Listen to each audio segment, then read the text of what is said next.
In the age of data, every click, every message, every breath you take online is recorded somewhere.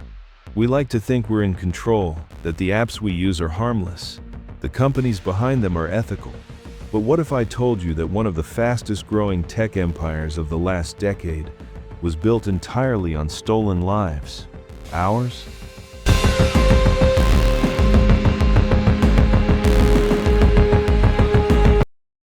It started like every other startup story.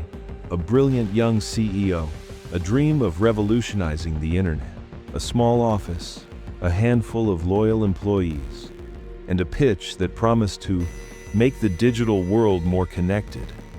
Investors lined up. Journalists called him the next big thing.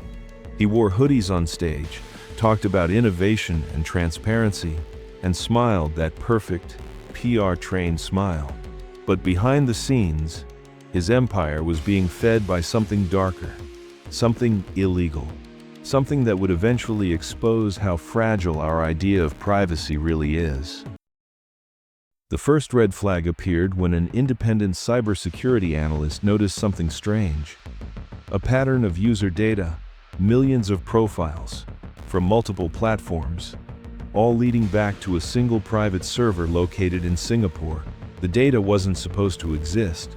It contained deleted photos, private messages, even GPS histories, information scraped and stolen through hidden code embedded in partner apps. And at the center of it all was a company no one had heard of. A company that, within months, would announce a billion-dollar partnership with one of the largest social media giants in the world. That company was Nuvanet, and its founder, the 29-year-old CEO, was about to become one of the most powerful men in tech. His name was everywhere. Magazines called him the visionary.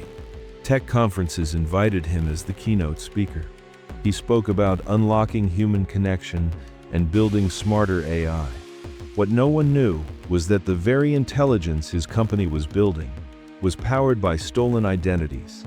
Every click, every profile, every photo you'd ever uploaded, fed into an algorithm that didn't just predict behavior, it manipulated it. Ad campaigns, political influence operations, market predictions, all of it fueled by data that was never theirs to own.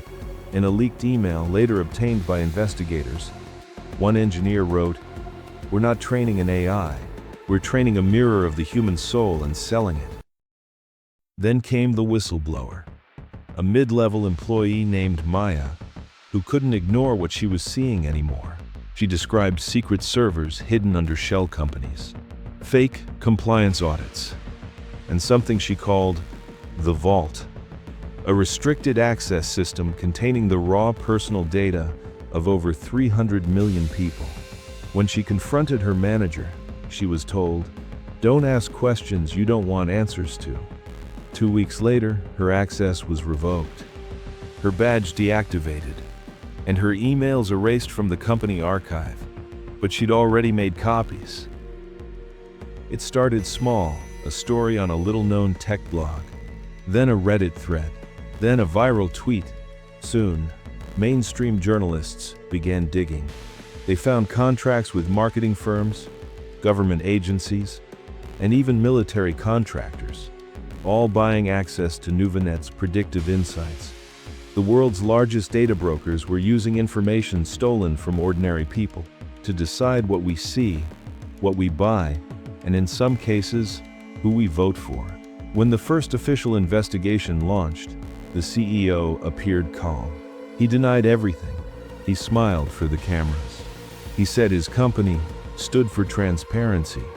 But as the subpoenas rolled in, his partners began to turn on him. And when investigators finally raided Nuvanet's headquarters, the vault was gone. Servers wiped. Hard drives melted. Backups erased. It was as if the empire had vanished overnight, leaving behind only smoke, silence, and millions of victims who would never even know their data had been stolen. The CEO disappeared from public life. No arrest, no trial. Some say he fled the country. Others claim he was quietly hired by a foreign government to build surveillance systems offshore. The company rebranded under a new name months later. Same code, same systems, different mask. And yet, the story never really ended. Because the truth is, his empire never needed walls or weapons. Its power came from something much more intimate: our willingness to give away pieces of ourselves in exchange for convenience. We scroll, we click, we sign, we agree to terms we'll never read. And somewhere out there, someone like him is watching, turning our digital fingerprints into profit, our habits into predictions, our emotions into data points. We've built a civilization powered by information, but we forgot to ask who owns it. Maybe that's the real crime of the digital age. Not the theft of data, but the quiet surrender of our own humanity, wrapped in the illusion of progress. The story of the CEO who built an empire on stolen data isn't just about one man's greed.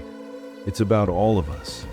Because every empire needs believers, and every believer leaves a trail. Pause. In the end, maybe the only thing truly private anymore is what we choose not to share.